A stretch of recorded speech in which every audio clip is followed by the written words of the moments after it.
Muchos son los países que dicen que inventaron el automóvil, que es nuestro tema. Ellos sabían perfectamente lo que querían, es decir, buscar un coche impulsado por propio motor y que reemplazase el caballo, y que esto traería ciertos inconvenientes o sería en todo caso una revolución. Equivale a decir que no ocurrió como con los inventores del teléfono u otros inventos como el cine. Los hermanos Lumière buscaban también reproducir la imagen en movimiento, pero no sospecharon la revolución comercial que ello implicaría posteriormente. Y Alexander Graham Bell buscaba amplificar la voz para ayudar a ciertos sordos y en todo caso a cierta distancia, ya que figura entre los que ayudaron a Helen Keller. Pues bien, el automóvil fue distinto y por ello tenemos tema. Ya en 1725, Nicolas Cugnot se desplazaba por tierra con un motor de vapor. Era el automóvil francés, aunque muy distinto del actual. En 1877, otro francés, Amadeo Bolé, colocó una caldera en una diligencia y nació el ómnibus. En 1886, un ocioso, Teófilo Daimler, se paseaba por las calles de Cannstatt, en Stuttgart, provocando las más variadas protestas de sus conciudadanos. El autor de semejante lío era el auto alemán. Era la Belle Époque. Estaba preparándose todo para que apareciese el automóvil. El barón Williams había construido los primeros rascacielos en Nueva York. Taylor daba los primeros conceptos sobre sistematización y control de trabajo. Pero en Alemania, ante el petardeo infernal del motor de Daimler, los caballos se desbocaban y las gallinas ponedoras dejaban sus huevos en cualquier lado. Tan valiosas iniciativas tenían tres poderosos argumentos en contra: lentitud, pesadez y alto coste. Daimler, que seguía experimentando con su motor de explosión, pensó en la exposición de París de 1889. Mientras tanto, experimentó en 1888 con un aeróstato, el motor en marcha y un gordo llamado Wolfer a bordo de la barquilla. Pero el globo no remontaba, hasta que lo cambiaron por un flaco y el globo alzó vuelo. Anduvo 4 kilómetros y aterrizó en un sembradío sin gloria y sin pena, aparentemente, porque era el principio del dirigible. Es decir, que ya no le impondría a la dirección el viento, sino el motor. Por fin, el 6 de mayo de 1889, se inaugura la exposición de París. En adelante empezaría a llamarse esa ciudad la Ciudad Luz, pero no tanto por ser uno de los cerebros del mundo, sino por el despliegue de energía eléctrica y por la cantidad de bombitas eléctricas. Se inaugura la Torre Eiffel. El presidente de la República, María Francisco Sadi Carnot, se dirige al campo de Marte y en su trayecto un marino le dispara un tiro, que naturalmente todavía no da en el blanco. 3 millones de personas acudieron a la exposición y vieron el motor Daimler y al famoso coche que andaba sin caballos. Ya estaba asociado con Maybach y se presentó también el Levasseur. Así que, por otra parte, Francisco Bonet Dalmau, un catalán, compró un motor y lo mandó a colocar en un vehículo a Barcelona. De allí que los catalanes también digan que inventaron el auto, pues tuvieron uno de los primeros autos del mundo. Luego apareció en escena Karl Benz, hijo de un ferroviario que cuando murió su padre solo contaba con 2 años de edad y una buena madre, pero no tenía dinero. También le tocó una buena esposa, Berta, que fue la primera mujer que hizo 120 kilómetros en auto el 12 de agosto de 1888. Y es digno de mencionarse, pues hay detractores de la mujer al volante. Berta entendía de autos, no como aquella señora que llevó el coche al mecánico y éste le dijo: «Le hace falta un cambio de aros». «Pero si yo tengo los mismos aros hace 20 años y ando lo más bien», contestó la dama. Otra se había quedado en el barro y se avino a colocar las cadenas a las ruedas para tratar de salir del apuro, pero las colocó en las ruedas de adelante. El vehículo tenía tracción trasera, así que cuando le dio marcha, las ruedas seguían patinando tranquilamente. Entonces un comedido se detuvo y le dijo que debía colocar la cadena en las ruedas de atrás. «¿Pero qué sabe usted?», contestó la mujer. «Si las de atrás giran perfectamente, son las de adelante que no se mueven». Apenas apareció el auto, apareció también el primer vivo. En Estados Unidos, un tal George Selden causó mucho daño a la industria automotriz. Compró varias patentes de motor y las registró presentando planos lo más ambiguos posibles. Luego, cuando aparecía un fabricante, debido a sus grandes conocimientos legales, le exigía el pago de un tributo pesado. Los juicios eran largos y arruinó 3 fábricas, hasta que el viejo Henry Ford lo frenó. Le ganó el juicio en 1911, cuando Selden había muerto, porque su motor, el de Ford, era de 4 tiempos. En cambio, el de Selden era de 2 tiempos.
Se dice que en nuestro país uno de los primeros que trajo un auto fue Dalmiro Varela Castex en 1906.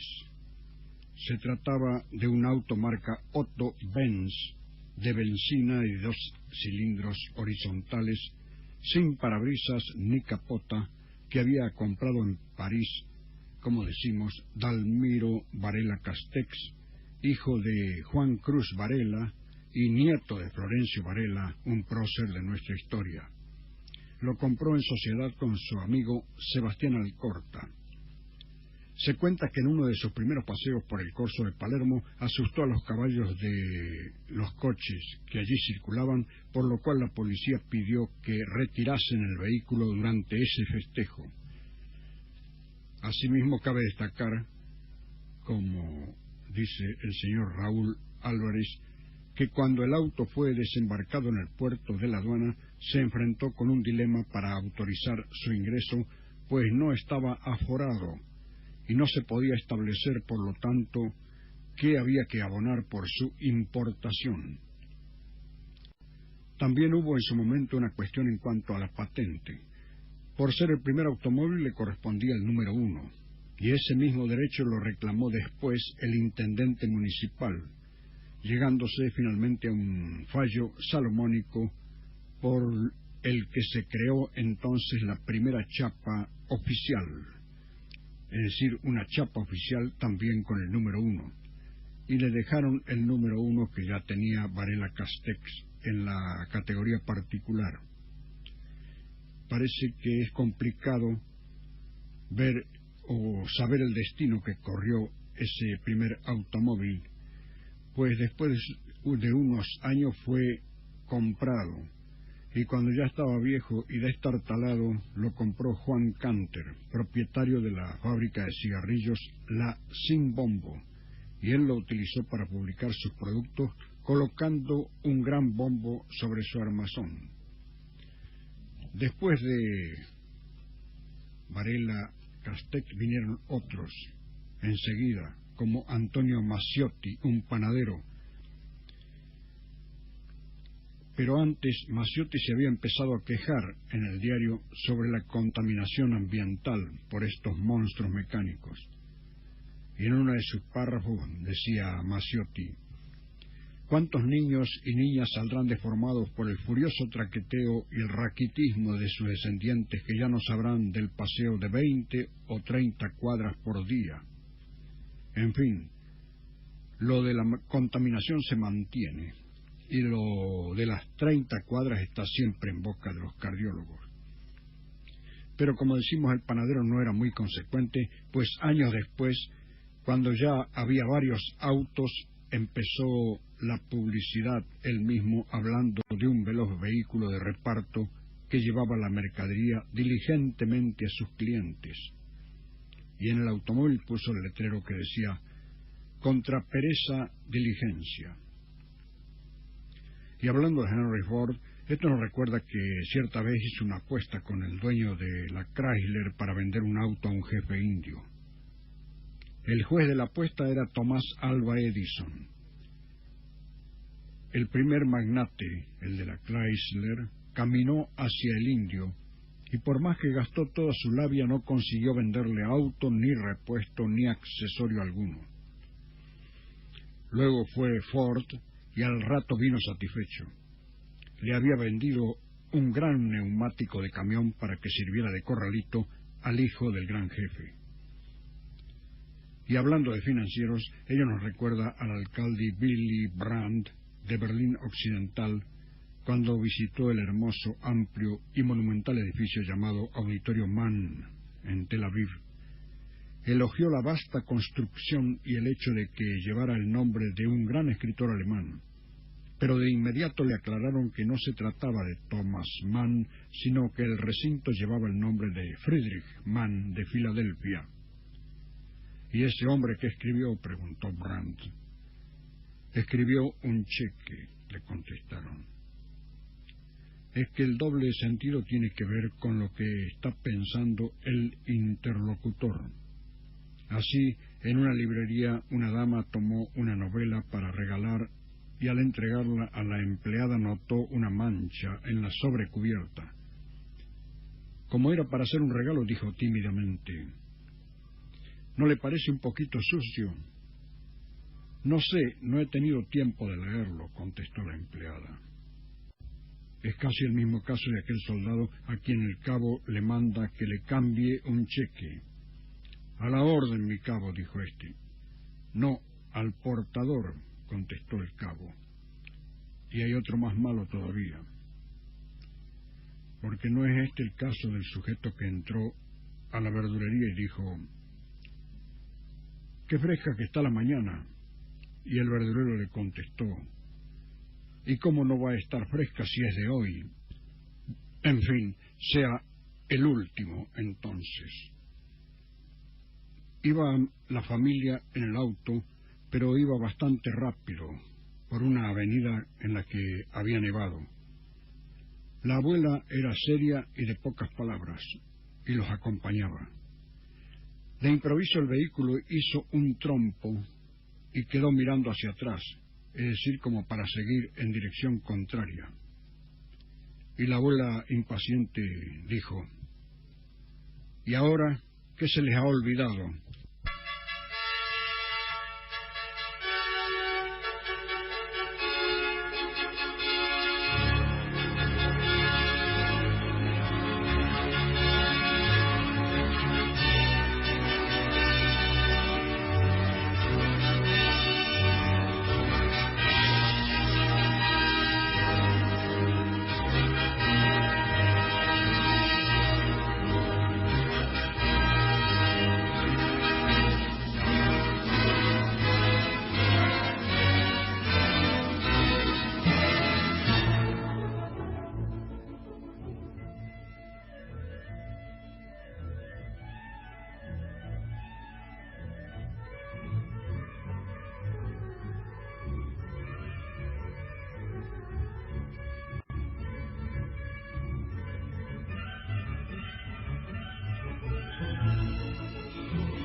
pesar de lo expresado, se dice que antes del auto que trajera Dalmiro Varela Castex, el doctor Herrera compró un pequeño Holtzmann, que habría sido el primero en el país.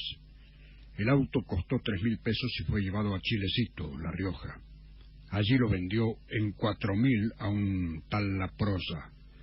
Al poco tiempo La Prosa se desprendió del artefacto, pues alguien le dijo a la señora de él que el aparato estaba engualichado. Antes, como medio de transporte, el auto logró imponerse en el ámbito deportivo. Para el centenario se organizó en nuestro país la primera carrera de autos, Buenos Aires, Rosario, Córdoba. De Buenos Aires a Rosario se largó el 24 de marzo de 1910. Laborde ganó la primera etapa a Rosario en 9 horas 7 minutos 30 segundos, pero en Córdoba se cansaron de esperarlos, pues llegaron recién el día 28, es decir, 4 días después de quedarse en el barro varias veces debido a las lluvias. Había que tener en cuenta que en esa ruta, que no tenía aún el número 9 y era de tierra, no habían inventado los puentes para autos, así que el Arroyo del Medio, Cepeda, el Carcarañá, todo había que vadearlo. En 1909, cuando el general Roca se dirigía a la Casa de Gobierno, Dalmiro Varela Castex se ofreció llevarlo en su auto. Cuando llegaron a la iglesia de San Nicolás de Bari, la máquina tuvo una pane y don Dalmiro se bajó furioso y comenzó a arreglar el desperfecto. Al cabo de la hora, el general Roca se cansó de esperar y continuó en coche a caballos. En 1922 se obligó en Buenos Aires a usar el velocímetro. Surgió una airada protesta del Automóvil Club Argentino. Cada aparatito costaba 200 pesos y había 15.000 autos, 1922. 15.000 autos en Buenos Aires, entonces todo esto significaba para el público un gasto de 3 millones de pesos. En 1918 tuvo el país su primera corredora de autos, María Ortiz, con un Panhard Levasseur de 4.500 centímetros cúbicos de cilindrada. Ganó premios durante 3 años consecutivos y desapareció de la escena. Y cada vez más se fue llenando el país de autos, y se consideró un gran invento. Yendo al exterior, por ejemplo, la revista norteamericana América Científica, en su edición de julio de 1899, ya publicó: la mejora de las condiciones urbanas que supondrá la adopción general de los vehículos automóviles difícilmente pueda exagerarse. Las calles limpias, sin polvo ni olores, y los vehículos livianos con llantas de caucho deslizándose rápidamente por su lisa extensión. Y en efecto, fueron cada vez más rápido, o mejor dicho, no tan rápido. Porque aquella época, 1899, en ella el promedio de velocidad de los carruajes tirados por caballos en Nueva York era de 19 kilómetros por hora. El de los autos hoy es en esa ciudad, en el centro, de 9 kilómetros por hora. Y en el centro de la ciudad de Córdoba, en una hora pico para abajo en cuanto al tiempo, puede ser de 3 kilómetros por hora. Así cierta vez un pasajero al mediodía se encontraba en un taxímetro, en medio del embotellamiento de tránsito, y exasperado le dijo al chofer: ¿no puede ir más rápido? Sí, puedo, pero las ordenanzas me prohíben bajarme del taxi, contestó. Pero lo cierto es que el mundo está hoy lleno de autos y no hay manera de pararlos. La propaganda los distribuyó y ahí están. ¿Cuántos sujetos hay que cruzan la ciudad de Córdoba a diario con su auto? Lo hacen en 35 minutos, 40, llevando todo por delante. No se detuvieron a pensar que con 4 o 5 minutos más el cruce sería menos desgastador, menos estresante y más placentero. Y no veríamos que el pacífico vecino Pérez o González se transforma en una fiera ni bien se coloca al volante. Y para cruzar más rápidamente la ciudad se construyen las autopistas. Pero este es un tema controvertido. No faltan urbanistas que consideran que ello es un atraso. En el plan de construcciones de Alemania Federal, por ejemplo, se prevé para los años venideros ir reduciendo la construcción de autopistas. En nuestro país los campos y los terrenos que están al costado de la ruta o de la autopista se valorizan más. En Estados Unidos, al contrario, las casas y terrenos que están lejos de las carreteras se valorizan más. En cuanto se anuncia allí la construcción de una autopista en las inmediaciones, los terrenos y las casas se reducen en su valor. Todos prefieren disparar del infierno de ruido ininterrumpido de los automotores. En fin, con la autopista se aumenta la velocidad y se abrevia tiempo, pero se destruyen los pintorescos barrios con franjas de cemento que nada respetan. En cuanto a la mayor velocidad, es cierto. Esto nos recuerda que en una agencia de seguimientos había un investigador privado que era muy, pero muy inteligente, pero que tuvo mala suerte. En la investigación de un caso, estaba sobre la pista y lo atropelló un camión. Y ello nos fuerza a repetir la anécdota de aquella cuadrilla que trabajaba en la construcción de una autopista. Una mañana el camión salió tan deprisa que los obreros olvidaron de cargar las palas. Llegado que hubieron al lugar de trabajo, le telefonearon al ingeniero de la empresa. Enseguida salen las palas para allá, contestó el ingeniero. Mientras tanto, recuéstense unos contra otros.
los automóviles o autos más famosos de todos los tiempos fue el Ford T de Henry Ford, que le llamaban el cacharro de lata, y también le hacían chistes porque su contextura no era del todo estética. Se decía, por ejemplo: no necesito un velocímetro para mi Ford. A 8 kilómetros por hora traquetea la salpicadera. A 16 kilómetros me castañetean los dientes. A 24 kilómetros por hora se cae la transmisión. Pero pese a estos chistes habituales cuando el modelo T de Ford alcanzó popularidad máxima, nadie podía negar que Henry Ford había cumplido la promesa que hizo en 1908 al anunciar el nacimiento de este vehículo. Voy a construir un automóvil para las grandes masas, dijo. Es sorprendente el éxito que tuvo, pues era un vehículo de muy difícil conducción. En algunos estados de Estados Unidos se consideró tan difícil que se exigían licencias de conductor especiales para los automóviles de Ford. El vehículo solo tenía 2 velocidades de avance, pedales separados para embragar la primera y la de punto muerto, freno de mano que también accionaba el embrague y encendido de manivela con la que se podía luxar la muñeca de una persona, es decir, que al darle manija podía recibir una pequeña cos por la manivela. Se hicieron pocas concesiones a la elegancia, y entre 1914 y 1925 no hubo siquiera colores para elegir. De ahí una frase famosa de Ford: puede tener uno en el color que le guste, mientras sea negro. Sin embargo, para 1927, año en que se fabricó el último Ford T, el sueño de Ford llevaba mucho tiempo convertido en realidad. Se habían vendido más de 15 millones de unidades en Estados Unidos y 1,5 millones en Canadá y Gran Bretaña. Al llevar el medio de transporte privado al hombre común, Ford transformó definitivamente el modo de vida de millones de personas. El cacharro de lata, como decimos que se apodó al modelo T, contaba con muchos adelantos tecnológicos. La carrocería era de acero de vanadio, más fuerte y resistente a los choques que el acero ordinario. Tenía un sistema de embrague bastante suave que no se atascaba, y la suspensión especial del motor permitía viajar por caminos accidentados sin que el chasis padeciera graves daños. Y, como si eso fuese poco, el modelo T fue el primer vehículo estadounidense con el volante a la izquierda. El secreto del éxito de Ford estuvo en la introducción de la línea de montaje móvil en sus fábricas, la famosa cinta corrediza. Se inspiró en un frigorífico en el cual, mientras pasaban las reses, cada operario o cada obrero faenaba una sección o una parte. Y esto redujo de 728 a 93 minutos el tiempo de producción del chasis del modelo Ford T. Cada 24 segundos salía uno de la línea. En 1922 fabricó 1 millón de unidades y en 1924 más de 2 millones, cifra récord de producción anual que mantuvo por 32 años. Otro automóvil famoso fue el Rolls-Royce. El primer automóvil Rolls-Royce, producido en 1904, tenía un motor de 2 cilindros y una cilindrada de 1,8 litros. El fabricante de automóviles Charles Royce estaba sentado al volante de uno de sus 3 modelos que diseñó el electricista Henry Royce en 1904. Tanto le impresionó la calidad del vehículo que acordó comprar toda la producción de Royce y venderla con la marca Rolls-Royce. Apenas 3 años después, la misma empresa produjo el Silver Ghost con un motor de 6 cilindros y 7 litros. Se consideró a este modelo como lo máximo en seguridad y suavidad. En un truco publicitario diseñado para mostrar lo confiable del vehículo, logró una marca mundial de 23.127 kilómetros conducido ininterrumpidamente sin descomposturas. En 1987, el Phantom 6 de Rolls-Royce fue el automóvil de producción en serie más caro del mundo. Actualmente el modelo austero llega casi a 400.000 libras esterlinas. El emblema del Rolls-Royce era una plateada estatuilla de una dama alada, el espíritu del éxtasis. En la década de 1950, el anuncio más famoso del Rolls-Royce decía: A 58 kilómetros por hora, el ruido más fuerte de este nuevo Rolls-Royce proviene del reloj eléctrico. Pero 40 años antes, en 1910, dos experimentos ya habían demostrado que los motores de esta marca funcionaban con notable suavidad. En el primero se colocaron sobre una hoja de papel encima del motor o del capó del motor de un Rolls-Royce 3 vasos llenos de tinta hasta el borde.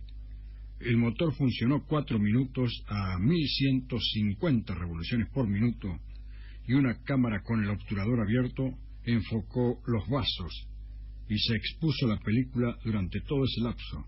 No se derramó una sola gota de tinta y una fotografía de gran nitidez atestiguó la total ausencia de vibraciones. En la segunda prueba se puso una moneda de un penique de canto sobre el tapón del radiador de un Rolls-Royce. El motor estuvo encendido durante 2 minutos, pero la moneda, para asombro de todos los presentes, no se cayó. El más escandaloso Rolls-Royce fue el Bestia, que produjo el extravagante financiero inglés John Dodd a fines de la década de 1970. De hecho, no era un Rolls-Royce auténtico. Dodd justificó el uso de la marca de automóviles más codiciada del mundo al instalar un motor Rolls-Royce para avión Merlin 61 de 27 litros bajo el capó, 4,3 metros de largo de su automóvil. Fue fabricado bajo pedido. Además agregó 2 de los famosos sellos de fábrica de esa casa, la estatuilla alada y el radiador.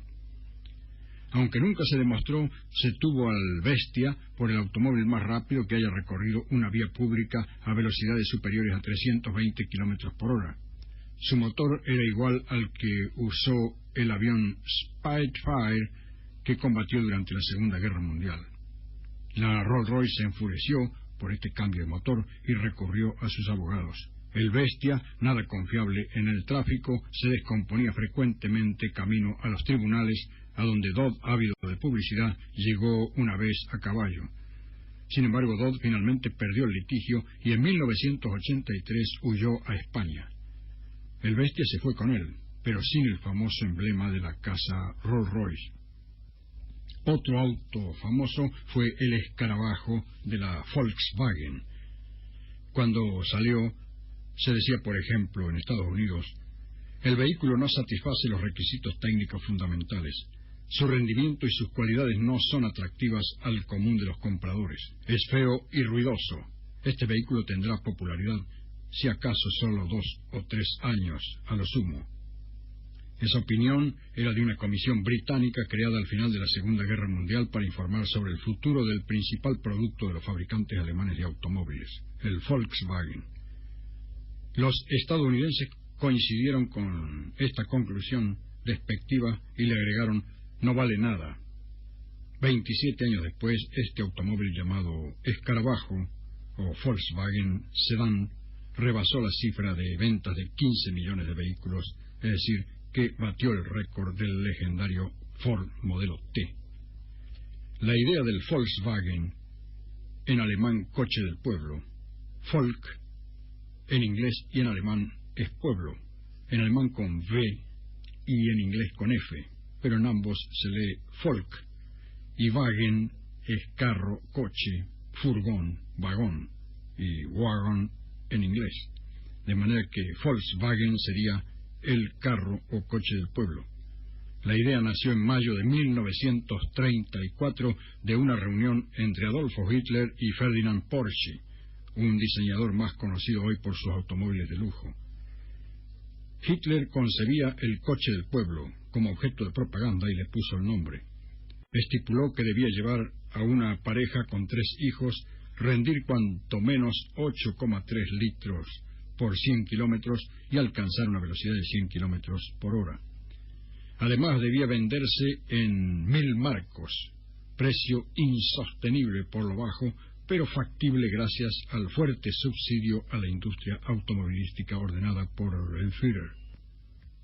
Sin embargo, el dictador nunca vio el Volkswagen convertido en el coche del pueblo, es decir, que no alcanzó a ver el coche del pueblo que había soñado. Se alentaba a los ciudadanos alemanes a dar abonos para los vehículos, pero nunca los recibieron. Durante la guerra, la fábrica solo produjo vehículos militares. El dinero iba a las arcas del gobierno. Para cuando terminó la Segunda Guerra Mundial, Hitler había muerto y la planta Volkswagen estaba reducida prácticamente a escombros. Aunque los aliados restablecieron inicialmente la producción del vehículo, desdeñaron la oportunidad de invertir en él y la Volkswagen regresó a manos alemanas. Su éxito dentro del país contribuyó a la restauración de la economía alemana, pero sus nexos con Hitler y su diseño poco convencional limitaban mucho su acceso a los mercados de exportación. Claro, la matriz era del año 1934, por eso modelos 55 todavía tenían estribos que ya habían dejado de usarse. La brecha se abrió en 1959 cuando una agencia publicitaria estadounidense seleccionó el nombre de Beetle, escarabajo, e inició una campaña de gran éxito. Se recalcaron los beneficios que ofrecía el auto con su tamaño pequeño de coche al consumidor, anteriormente visto como desventaja en Estados Unidos, y el motor enfriado por aire que lo hacía muy confiable. El escarabajo fue el automóvil de mayor importación en Estados Unidos por muchos años, lo que suministró el capital para que la Volkswagen conquistara otros mercados. Actualmente ya han pasado más de medio siglo y 21 millones de unidades después de producido el primer vehículo del Volkswagen se fabrican todavía en México y Brasil. Como consecuencia de todo esto y de otros modelos famosos, el mundo está lleno de autos que alguien ha llamado el invento más nefasto de la humanidad. Y en efecto, si en Italia salieran todos los autos simultáneamente a la calle o por los caminos, habría 13 metros para cada uno de espacio, es decir, justamente 13 metros de largo, que es el máximo que admite Estados Unidos de Norteamérica para el largo de un auto. Porque ha habido autos y autos. Hay limusinas que se la traen, no solo de 13 metros, que es lo reglamentario, sino que las ha habido de 18 y hasta de 20 metros, con piletas de natación, saunas, canchas de golf, etc. Se puede hacer un auto a pedido y que sea lujoso, y tiene que irse para ello a los negocios especializados en limusinas, que hay como por ejemplo en Los Ángeles, y encarga el automóvil con su suite correspondiente. El ansia de convertir un automóvil normal en otro personalizado, distinto de los demás, fue para la cultura estadounidense después de la Segunda Guerra Mundial un gran acicate. En general, el objetivo ha sido crear coches que parezcan rápidos, indicativo de malas intenciones y peligrosos, pero ciertos acaudalados conductores han creado limusinas que vuelven realidad las más disparatadas fantasías de Hollywood. La competencia por crear el coche más largo y absurdamente lujoso del mundo es intensa, aunque las leyes de Estados Unidos, como decimos, admite en la vía pública solo 13 metros de largo. La pretensión a ese título la tuvo el bien llamado American Dream. El empresario Jay Obergschau Cars en Newport Beach, California. Es un Cadillac de 18 metros de largo con 50 asientos y pileta de natación. Pero hay otro que le ganó, que tiene también 50 asientos pero 20 metros de largo y que en 1988 compró Kenji Kawamuda y se lo llevó al Japón. Impulsado por un motor de 8 litros, el Hollywood Dream, como decimos, mide 20 metros de largo y tiene cinematógrafo, salón de televisor, bar, un dormitorio para 4 personas.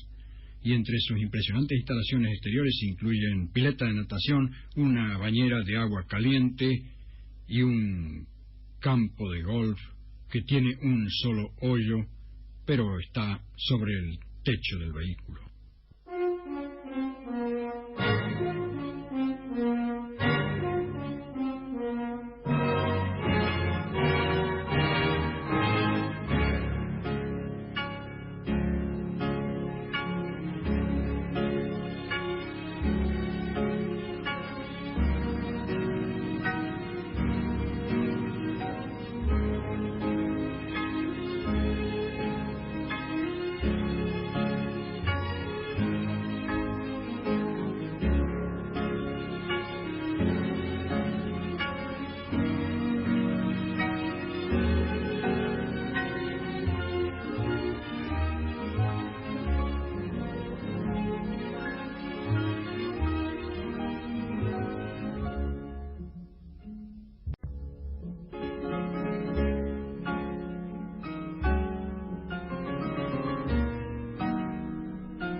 Ya hace más de un siglo que se inventó el automóvil. Es uno de los inventos que tiene más inventores. El teléfono eléctrico, por ejemplo, parece que fue inventado por el italiano Antonio Meucci en 1833. Pero el auto le gana a todos. De todos modos, con los inventos casi siempre hay polémicas. Algunos están claramente establecidos, como por ejemplo los que llevan apellido, y tampoco del todo. Rudolf Diesel inventó el motor diésel. Salk descubrió la vacuna Salk y Koch el bacilo de Koch. Pero Pitágoras no inventó el teorema de Pitágoras ni Newton el binomio de Newton, sino que hubo antecedentes y antecesores.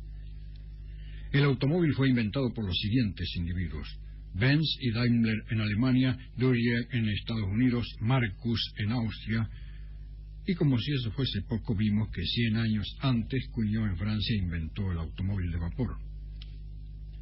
Al principio los autos eran vetustos y pesados. Cuando se inventó el neumático, el auto ganó en velocidad y agilidad, aunque hubo que sortear una serie de dificultades. Uno de los inventores del neumático, Dunlop, organizó una carrera en la que disputaba un vehículo con neumáticos y otros con ruedas macizas. Ganó el de neumáticos a pesar de haber sufrido 10 reventones y pinchaduras. De allí se consagró la rueda neumática para los vehículos, hasta para los sulkys. Luego la velocidad fue en aumento y hubo necesidad del balanceo, primero para los coches de carrera y luego para los particulares. A lo que no se ha llegado todavía es al balanceo de ruedas de sulky, por fortuna para los nobles equinos. Y con el perdón de los equinos, debemos decir que algunos son medio caballos para conducir. No respetan la máxima. En cuanto a la luz del vehículo, digamos que en 1908 ya se ponen los primeros faros delanteros por parte de la General Motors. Y en el año 32, la misma fábrica pone las luces altas y bajas. Y 4 años más tarde también la General Motors comienza a usar los guiños o luz direccionales para doblar. Pero hasta el año 40 esos guiños no son mecánicos, sino que a partir de 1940 son eléctricos. Es decir, que el primer guiño es del 36, pero mecánico, y el del 40 es eléctrico. En 1946 la Chrysler pone las primeras luces posteriores altas para estacionar, luz en el paragolpe atrás alta. En 1950 ya la Ford lanza el primer cinturón de seguridad, pero nada tenía que ver con el actual. También tipo bandolera se ponen por parte de la Mercedes-Benz en 1962 los primeros cinturones de seguridad, pero con tensores de cinturón y enrollables se adoptan en 1969 por parte también de la Mercedes-Benz. En 1953 se presenta el modelo 180, primer auto deformable por la fábrica Mercedes-Benz. El primer volante hueco lo presenta la Ford en 1956. Y en 1959 comienzan las pruebas de impacto con maniquíes, es decir, que se prueban maniquíes en los choques y lo hace la empresa Mercedes-Benz. En 1977 comienzan los estudios para la dirección en las 4 ruedas por parte de la fábrica Honda. Y salteando otros detalles, en 1990 se patentan los primeros dispositivos antipatinaje para evitar los trompos y para evitar que el auto quede mirando hacia atrás, como ocurrió recién con la abuela. Esto nos recuerda que un automóvil de alquiler avanzaba tranquilamente en una de esas serenas mañanas en que el tránsito no es muy intenso, cuando otro auto se le vino encima. Inexplicablemente su conductor no aplicó los frenos a pesar de que tenía tiempo de sobra para hacerlo y abolló al taxímetro. El chofer descendió iracundo, pero cuando comprobó que había chocado contra su vecina, se puso de lo más amable e incluso llegó a echarse la culpa del siniestro. La dama, que era sin duda la responsable, trataba de probar que ella tuvo la culpa. El taximetrista insistía en echarse encima la responsabilidad del accidente y, como vio que era imposible discutir y agotado todos sus argumentos, dijo: «Yo soy el único culpable, señora. Esta mañana antes de salir la vi pasar a usted frente a mi casa. Sabiendo que andaba usted en su automóvil, no he debido sacar el mío. Pero con el diario aumento de los automotores, el estacionamiento se constituye en uno de los problemas más serios. Uno de los errores más perniciosos que cometen los automovilistas es estacionar en doble fila, pues provocan embotellamientos que pueden repercutir a 2 o 3 cuadras. Y ello, en el estacionar, o respecto de conseguir un lugar, nos recuerda aquella señora que vio un espacio disponible para ubicar su auto y puso manos a la obra. Retrocedió y golpeó fuertemente contra el vehículo que estaba atrás. Luego puso la primera, avanzó y otro golpe contra el paragolpes del de adelante. Entonces asomó de este vehículo un sujeto amable y le preguntó: «Señora, ¿usted aprendió a estacionar de oído?» Es complejo estacionar. En otra ocasión, en una obra, un camión volcador llegó para descargar ladrillos y la ubicación de los pequeños automóviles que estaban desde mucho antes dificultaba el maniobrar. Entonces un peoncito santiagueño comenzó a dirigir la maniobra del camión, pero no con mucha velocidad en su verborrea. El volcador retrocedía y éste indicaba con la mano: más, más, más. De pronto un estruendo y agregó: ahí no más. Si estamos viendo una película por televisión y la señora que va de compras encuentra rápidamente un lugar donde estacionar, podemos estar seguros de que la película es muy vieja. Y cuando se ven películas policiales de los años 35 al 45, todavía se ve que los ladrones de banco estacionan precisamente frente al banco. En suma, compramos un auto para llegar temprano al trabajo y efectivamente llegamos a horario. Pero la causa de la puntualidad puede ser que debemos ir temprano para hallar dónde ubicarlo, más que la velocidad del coche, es decir, que debemos salir más temprano. Un auto es más necesario en las grandes ciudades para recorrer más distancia en menos tiempo. Pero cuanto más grande es la ciudad, con más precaución debemos conducir y resulta que derrochamos tiempo, nafta y tensión nerviosa. En conclusión, tendríamos menos preocupaciones si con la frescura de la mañana, sin pensar en gastos de mecánico, impuestos al vehículo, ni nervios innecesarios, despegáramos nuestros pies del suelo y con paso regular nos dirigiéramos a nuestras ocupaciones. Llegaríamos allí al mismo tiempo que los que van en sus 4 ruedas, con la enorme diferencia de que no tendríamos el entrecejo fruncido y nuestro cuerpo nos agradecería una saludable oxigenación. Y todo esto nos recuerda la anécdota de aquel individuo que fue al alergista, pues siempre tenía la vista con llanto y la nariz humedecida, además de unas ampollas en las manos. Por fin hemos dado con su alergeno, amigo, dijo el especialista. De hoy en adelante deberá evitar el contacto con las cerdas y los pelos de caballares, asnos, mulas. Esa era la causa de su alergia. Pero si yo nunca voy al campo, respondió el sujeto, arreglo motores de auto. Entonces será el burro de arranque, contestó el facultativo.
la carretera panamericana que une, por ejemplo, el Canadá con Tierra del Fuego, con otros apéndices a Santiago de Chile, por ejemplo, no está terminada porque en Panamá están las serranías de Darién que parecen impenetrables. No obstante, ya en la década de los años 40 se le ocurrió a directivos del Automóvil Club Argentino hacer una carrera de automóviles que uniera las tres Américas. No pudo ser porque se estaba en la Segunda Guerra Mundial. El proyecto entusiasmó a los directivos de la Ford y de la Chevrolet norteamericana, quienes ofrecieron 0 kilómetros para cada ganador. Finalmente, luego de terminada la guerra, el 22 de octubre de 1948, a las 22, largó el Gran Premio de América del Sur, considerada la carrera más larga por lo riesgosa en la historia del automovilismo mundial, aunque para otros es la de París-Dakar. Junto con los argentinos se inscribieron pilotos bolivianos, chilenos, peruanos, uruguayos y venezolanos.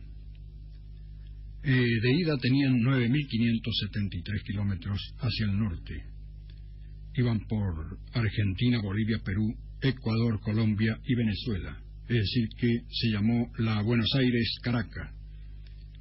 La vuelta era un premio consuelo más corto de 5.187 kilómetros de Lima a Buenos Aires, con etapas en Perú, Chile y Bolivia. La organización fue un lujo.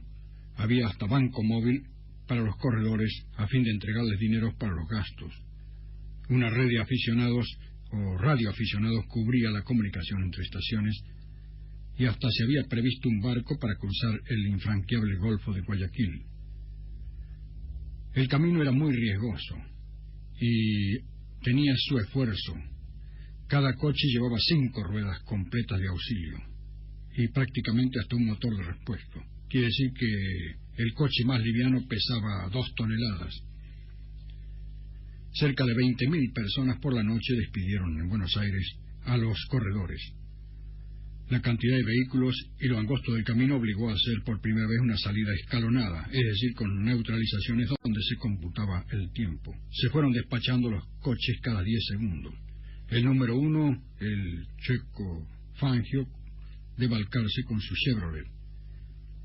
El 2, el aguilucho Oscar Gálvez con su Ford. Y tercero, Domingo Toscanito Marimón, Chevrolet. Y casi salieron esos 3 en ese orden a la vuelta. Pero, es decir, que partieron Fangio, Gálvez y Marimón y a la vuelta el orden era Marimón, Gálvez y Fangio, pero con coches intermedios y además Gálvez descalificado. En la primera etapa la ganó Gálvez hasta Salta, 1.600 kilómetros, 1.200 kilómetros de noche, a un promedio de 121,8 kilómetros por hora. Le sacó a Toscanito 2 minutos 25 segundos. Al pobre Fangio le pasó de todo. Llegó a Salta con 4 horas de demora. La segunda etapa fue nada más que Salta a La Quiaca, es decir, atravesar la quebrada de Humahuaca. Llegó en la posición 79 el chueco y pasando a 60 coches en la quebrada de Humahuaca llegó cuarto. El aguilucho Gálvez seguía en punta hasta el tramo Villazón-Potosí, dejando a su hermano Juan la etapa Potosí-La Paz. Ya cerca de Lima, en territorio peruano, el chueco les cortó la racha. Fue una verdadera proeza que Fangio, después de romper 2 paliers y perder una rueda trasera y otros problemitas, estuviera en la punta. Es decir, que después de ir 4 horas atrasadas, se recuperara y tomara la punta. Es decir, que se vislumbraba allí ya un gran campeón mundial en las curvas. Recuperaba el tiempo por la noche, es decir, que aceleraba de noche. Ya estaban en la mitad del recorrido. De los 138 coches que habían salido de Buenos Aires quedaban 60. La cuestión es si llegaría alguno. El 28 de octubre, día de descanso y reparaciones en Lima, estalla una sublevación en Perú, la sublevación de Arequipa. Perú estaba al borde de la guerra civil, así que los corredores recibieron orden de partir antes de la medianoche, en las condiciones que se encontrasen. La oscuridad por razones estratégicas era total.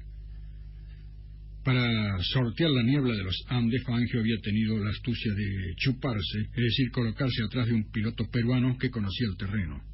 Así llegó a ubicarse cuarto con Oscar Gálvez y Nato Gulle a la cabeza. Pero la ventajita esta del valcarceño Fangio acabó cuando su lazarillo, el peruano, volcó después de atropellar un burro. No obstante, Fangio alcanzó y superó a Gulle cortando las curvas para crearle nubes de tierra. Su copiloto, Daniel Urrutia, le pidió que jugara limpio. Era típico de su calidad humana, recordó años después, el quíntuple campeón mundial.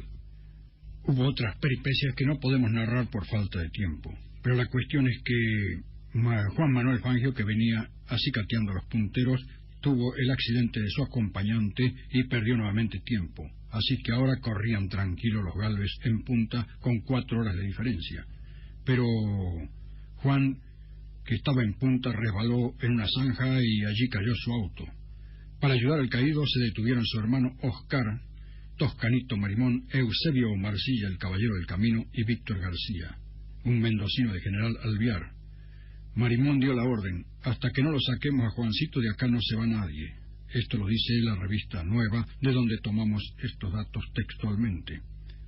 El grupo estaba forcejeando con la coupé cuando se apareció García, de General Alvear, y le dijo: mi pueblo está esperando que les dé una satisfacción. Déjame ir, Toscanito, te lo pido por favor. La respuesta de Marimón ya es leyenda. Está bien, García, gana la voz.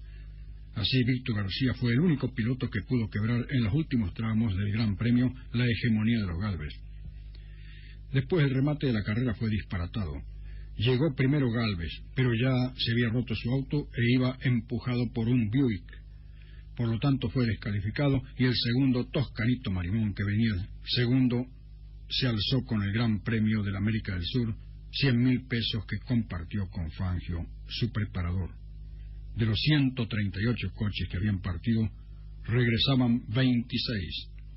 Entre los pilotos se contaban 4 dolorosas bajas: Daniel Urrutia, Julián Elgue, Román y Héctor Supichicedes.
Nuestros bisabuelos solían decir, pasó a 80, o el profe en el colegio solía advertir, al primero que moleste lo saco a 80.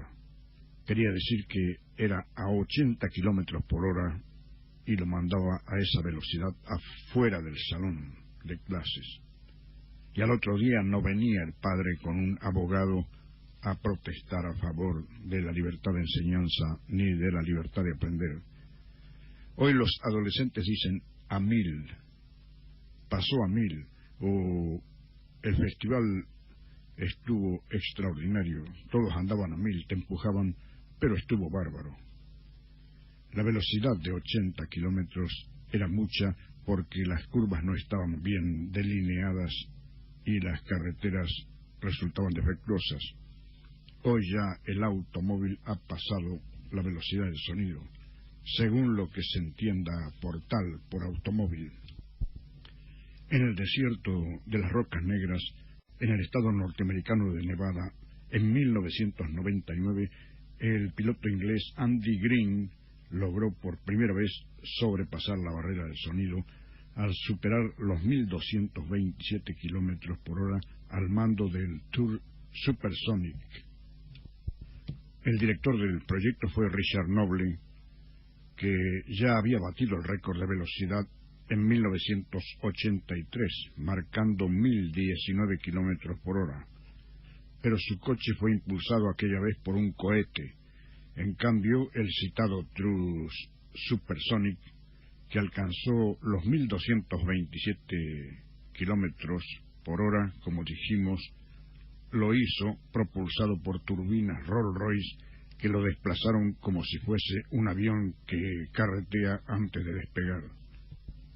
A primera vista, el Tour Supersonic parece un avión, no un auto.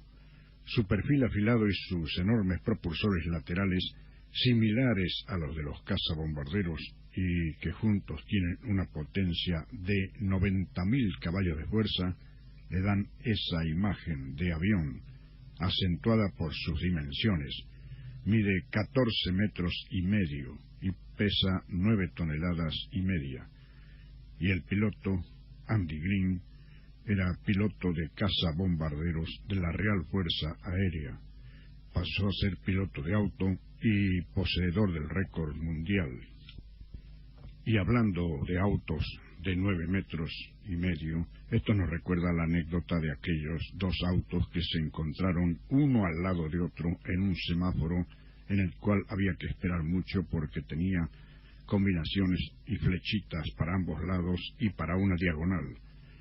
Se paró un individuo, esto ocurría hace unas 2 o 3 décadas, con un vetusto Polara, es decir, un Dodge largo, pero al lado se paró nada menos que el Mercedes 600, una joya para la época. El individuo humilde del Polara admiraba el auto del Mercedes 600, cuyo conductor era envidioso y agrandado, y le preguntaba, ¿tiene calefacción? Sí, señor, calefacción. ¿Tiene aire acondicionado central, señor? Y además tiene computadora y está conectado a un centro de cómputos, y siguió nombrando todos los beneficios que tenía el automóvil. ¿Y no tiene fax?, preguntó el del Polara. Ah, no tiene fax. Ah, no tiene fax, dijo el humilde hombre, y en eso dieron la luz verde y arrancaron. El del Mercedes 600 quedó remordiéndose porque además de ser envidioso era agrandado. Entonces le hizo poner no solo fax, sino fax en color, y por añadidura tenía entonces fotocopiador a color, y esperaba el día de volverse a encontrar con el conductor del Polara para, como se dice, entre comillas, refregárselo. Pasaban los días y no ocurría. Hasta que por fin llegó ese día. Coincidieron nuevamente en la parada el Polara y al lado el Mercedes 600. El del Mercedes 600 bajó el vidrio para comunicarle, pero notó que el otro estaba herméticamente cerrado. Miraba y no veía bien adentro porque estaban los vidrios humedecidos. Sacó el brazo y estirándose cuán largo era, comenzó a golpear el vidrio del Polara. Lentamente se bajó el vidrio y, algo transpirado, el conductor, indignado, dijo: «¿Qué pasa?». «Quiero decirle», dijo el del Mercedes, señalando con una sonrisa burlona forzada, mostrando los dientes, señalando para adentro, que ahora ya tiene fax y tiene fotocopiadora a color. Y el humilde hombre del Polar contestó: «Y para decirme eso me hace salir del sauna».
Siempre nos quedan detalles en el tintero. No hemos dicho nada de la moto ni del camión.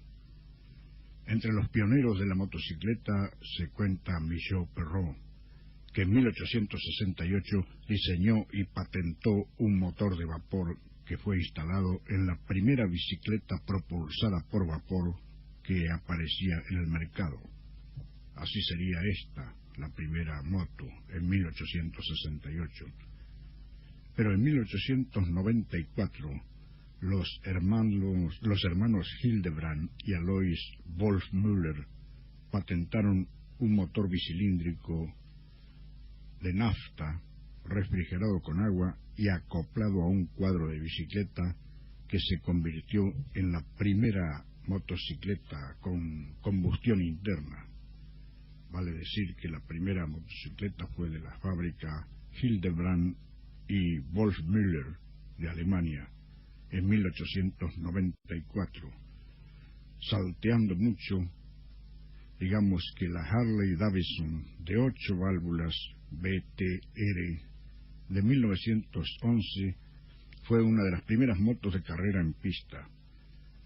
La BMW R32 de 1923 fue un diseño alemán clave, y desde allí tuvo que andar mucho hasta la Honda 500 o la Honda 500 de 1970.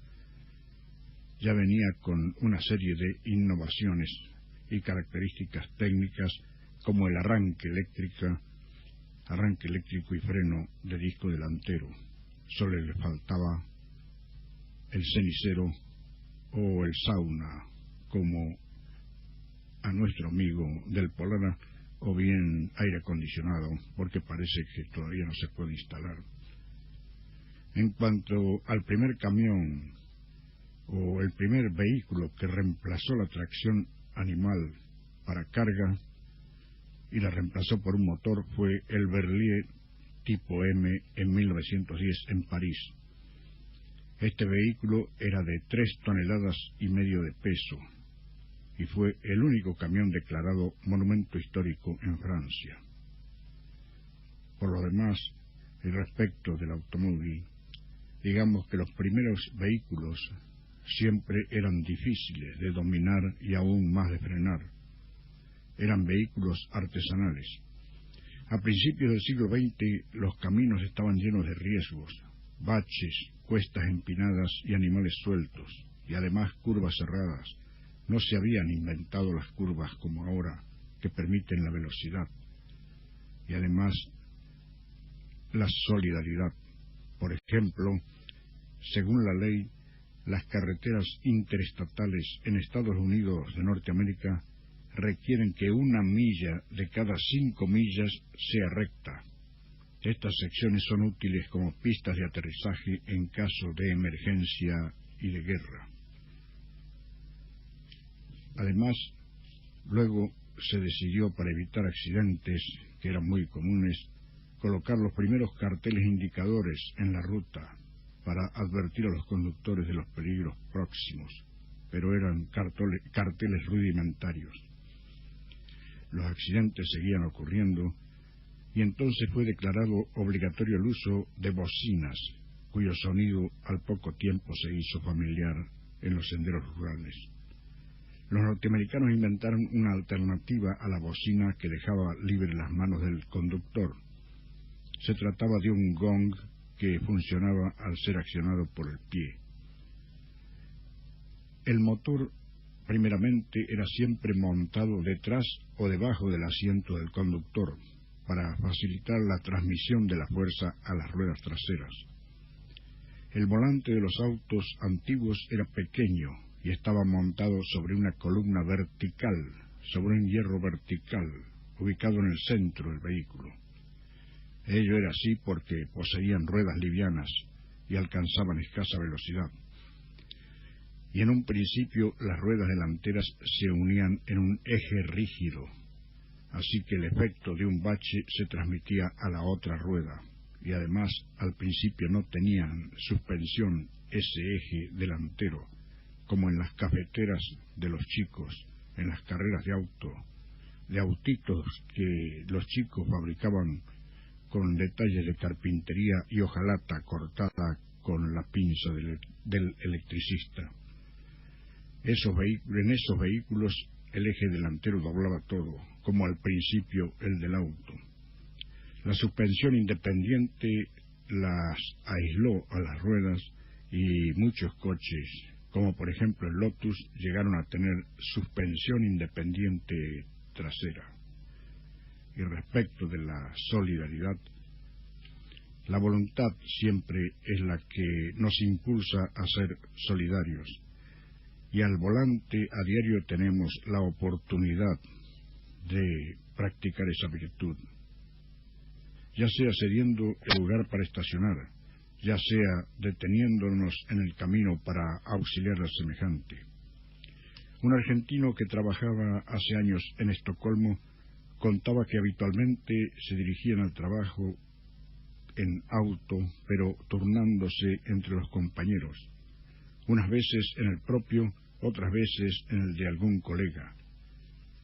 Cuando lo llevaban notó que el compañero chofer estacionaba unas veces al lado del edificio donde trabajaban, otras veces a 500 metros o más, y luego caminaban hasta el trabajo. Cierta vez el colega que le tocó de chofer estacionó como a 1 kilómetro del edificio. Entonces nuestro personaje, el argentino, respetuosamente le preguntó si, dado el frío que reinaba, no hubiese sido mejor, para no caminar, haber estacionado frente al edificio, máxime que quedaban lugares libres. El amigo respondió: lo hacemos siempre de esa forma. Cuando llegamos muy temprano ocupamos los lugares más lejanos, y así gradualmente hasta llegar a ocupar los más preferenciales. De esa manera, los compañeros que por algún inconveniente llegan sobre la hora pueden ingresar más rápido a sus oficinas sin llegar tarde.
Concluyendo, ya no se puede prescindir del auto, tanto en salvaguardia de la vida humana como para no lesionar el orden social. La mitad menos uno del mundo viven del automóvil, desde el linotipista que transcribe el aviso de su venta en el periódico hasta el inspector de tránsito, desde el fabricante de butacas o de relojes indicadores y medidores hasta el que redacta o imprime el manual de instrucciones, desde el empleado de estacionamiento o de la estación de servicio hasta el obrero o el ingeniero que construyen autopistas y puentes, el chofer, el fabricante de neumáticos, de semáforos, de cinturones de seguridad, de carteles, indicadores, etc. El maquinismo ha destruido la estructura secular de la vida humana, donde el cuerpo del hombre recibía directamente la naturaleza, pero hoy ya no se puede retroceder. Como sugiere McLuhan, muchas partes del auto pueden considerarse prolongaciones de nuestros miembros o quizá también una afinación de nuestros sentidos. Por otra parte, el auto grande y poderoso parece aumentar el prestigio social y el estatus, pero en realidad solo aumenta el número de huéspedes y no el de los amigos. Dentro del auto desfilarán por nuestra ventana hermosos prados y valles, colosales montañas y ciudades de maravilla, pero todo eso no tiene valor si de vez en cuando no viajamos por el interior de nuestro espíritu, porque si nos desconocemos totalmente, podemos perdernos en otros senderos que nada tienen que ver con la prolija autopista. Y en esa ruta equivocada quizá lleguemos a identificarnos con la potencia del vehículo, como si su fuerza o su calidad fuese mérito nuestro. Es, en verdad, la tecnología creciente la que pule la calidad de esas precisiones mecánicas que nada tienen que ver con la calidad humana. La proyección de nuestra persona que podemos trasladar a la figura del auto, a su motor y a sus hierros, no serán más que muestras de inmadurez. Desde el interior del auto, la voluntad alcanza objetivos que la facticidad del cuerpo propio no podría conquistar. En ese interior cálido, cual sueño otorgado por Aladino, a veces la oscura noche se aclara con potentes faros, o bien con la calidez de la voluptuosa melodía, a gran velocidad, se aventura por lugares remotos o se mezcla entre las luces de los fríos rascacielos. Pero la voluntad debe estar al servicio del justo equilibrio entre el sentimiento y la razón. Si es tiranizada por algo exterior, el hombre deja de ser él mismo. De igual modo, si no solo el cuerpo, sino también el alma dependen de un auto, ya la voluntad subordinada no tendrá elección y el hombre pasará a ser solo un individuo que depende de la máquina, rebajando con ese automatismo muchos dones que le ofrece lo más bello de la existencia.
Durante el transcurso del programa hemos difundido las siguientes piezas. Andante del concierto número 4 para piano y orquesta de Ludwig van Beethoven por la Orquesta Sinfónica de Boston, conducida por Seiji Ozawa. Farándula de la suite número 2 de La Arlesiana de George Bizet por Orquesta de los Conciertos Populares de Cincinnati, con Erich Kunzel en la dirección.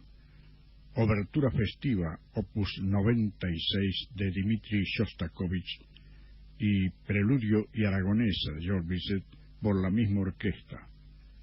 Concierto para piano y orquesta número 1 de Piotr Ilich Tchaikovsky y fragmentos del Allegro Manon troppo e molto maestoso del mismo autor, y Vals de la Serenata para cuerdas opus 48, también de Tchaikovsky, ambas estas dos últimas composiciones por la Orquesta Sinfónica de Ámsterdam, conducida por Peter Falk. Danza Ritual del Fuego, de El Amor Brujo, de Manuel de Falla, por Orquesta Sinfónica de Cincinnati, con la dirección de Eric Kunzel. Introito de Nos Autem, canto gregoriano, por coro de monjes benedictinos de Santo Domingo de Silos.